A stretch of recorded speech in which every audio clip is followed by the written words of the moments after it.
अस्सलाम वालेकुम दोस्तों। आज की वीडियो में हम नॉइज़ एंड वाइब्रेशन हैज़र्ड्स के ऊपर बात करेंगे। अगर आप एक ऐसी जगह पे काम करते हैं जहां शोर और वाइब्रेशन नॉर्मल है, यानी कि आम है, हर वक्त रहती है, तो ये वीडियो आपके लिए है। शोर और वाइब्रेशन न सिर्फ आपके काम के माहौल को मुतासर करते हैं, बल्कि ये आपकी सेहत पर भी नेगेटिव इम्पैक्ट यानी कि मनफी असर डाल सकते हैं।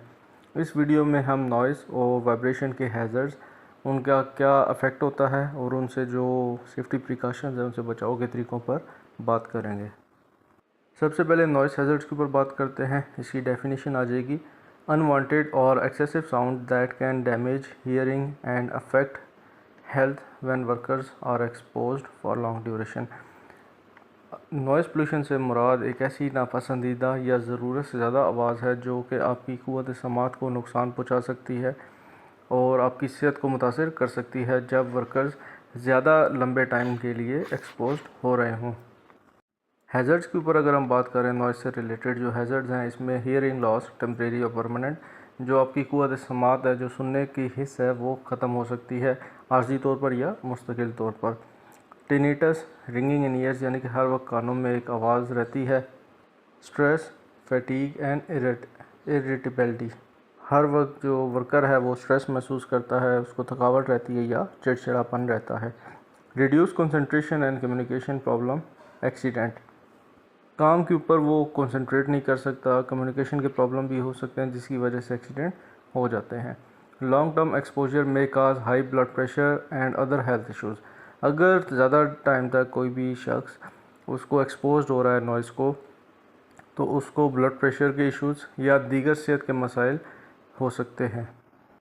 प्रिकॉशंस के ऊपर बात करें तो प्रिकॉशन में सबसे पहले हमारे पास इंजीनियरिंग कंट्रोल आ जाएंगे।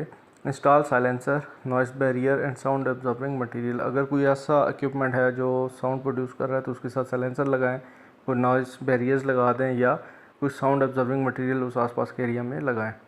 एडमिनिस्ट्रेटिव कंट्रोल की अगर हम बात करें, लिमिट एक्सपोजर टाइम, जो एक्सपोजर का टाइम है वर्कर का, कुछ ऐसा एरिया है जहाँ पे आप साउंड को भी कम नहीं कर सकते हो, काम भी करना है, तो वर्कर को जो एक्सपोजर टाइम है वो कम से कम करें, लिमिटेड करें। Rotate workers, schedule noisy task at different times, workers को वहाँ पे रोटेट करें, थोड़ा टाइम एक टीम जाके काम करे, फिर बाद में दूसरी टीम चली जाए, और जो नॉइजी काम है, जिस काम की करने की वजह से शोर पैदा होता है, उसको मुख्तलिफ़ औकात में आप शेड्यूल करें।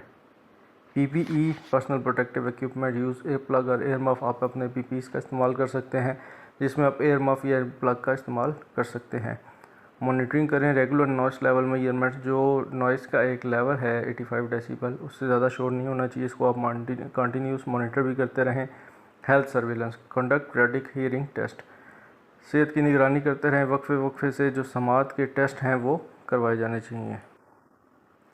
वाइब्रेशन हैज़र्ड्स के ऊपर अगर हम बात करें तो सबसे पहले इसकी डेफिनेशन आ जाएगी, harmful effects caused by exposure to mechanical vibrations either through hand held tools और whole body vehicle machine. Vibration से मुराद वो चीज़ है जो आप कोई हैंड हेल्ड टूल या कोई ऐसी मशीन इक्विपमेंट चला रहे हैं जिसकी पूरी बॉडी वाइब्रेट कर रही है, तो उसके आपकी सेहत के ऊपर बहुत ज़्यादा नेगेटिव असरात हो सकते हैं। हैज़र्ड की अगर हम बात करें कि वाइब्रेशन की वजह से हमारे जो असरात हैं, वो जो नेगेटिव इम्पैक्ट है वो क्या क्या हो सकता है, तो उसमें hand arm vibration syndrome HAVS, जिसमें numbness, tingling, loss of grip strength, जिसके वाइब्रेशन अगर आप ज़्यादा देर तक एक्सपोज हो रहे हैं तो आपके हाथ जो हैं वो उनमें टिंगलिंग महसूस होगी, सो जाएंगे और जो ग्रिप आपकी वो कमज़ोर हो जाएगी। Damage to blood circulation and nerve, जो खून की गर्दिश है या जो एसाब हैं उनको नुकसान पहुंच सकता है। जॉइंट एंड बोन डिज़ार्डर, जोड़ों और हड्डियों के मराज पैदा हो सकते हैं। Whole body vibration, back pain, spinal injuries, fatigue, पूरे जिस्म की जो बॉडी, अगर आप पूरा जिस्म अगर एक्सपोज हो रहा है उस वाइब्रेशन के ऊपर, तो आपकी बैक पेन हो सकती है, स्पाइनल इंजरीज हो सकती हैं या थकावट भी हो सकती है। रिड्यूस कोऑर्डिनेशन एंड एक्सीडेंट, इसकी वजह से जो हमांगी है वो कम होगी, जिसकी वजह से हादसात बढ़ जाते हैं। इसकी हम प्रिकॉशंस के ऊपर बात करें तो इसमें हमारे पास इंजीनियरिंग कंट्रोल में आएगा, maintain and balance machines, use low vibration tools, anti vibration handles. Engineering control में जो है मशीनों को आपने प्रॉपर उनकी मेंटेनेंस रखनी है, उनमें बैलेंस रखना है, जो लो वाइब्रेशन टूल्स हैं उनका इस्तेमाल करना है या एंटी वाइब्रेशन जो हैंडल्स हैं उनका इस्तेमाल करना है। Work practice, limit exposure time, take regular breaks, rotate workers. आपका जो वाइब्रेशन का एक्सपोजर टाइम है उसको कम से कम करना है, रेगुलर ब्रेक्स दें वर्कर्स को रोटेट करते रहें। PPE, use anti vibration gloves and seat cushions for vehicle. जो एंटी वाइब्रेशन ग्लव्स हैं उनका इस्तेमाल कर सकते हैं, और अगर आप किसी गाड़ी में हैं जहाँ पे बहुत ज़्यादा झटके लग रहे हैं तो आप सीट कुशन वगैरह का इस्तेमाल कर सकते हैं।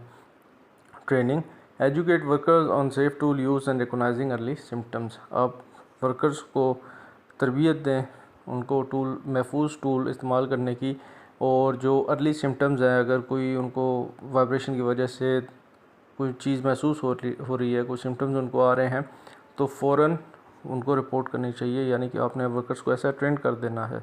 Health surveillance, periodic medical checks for early detection.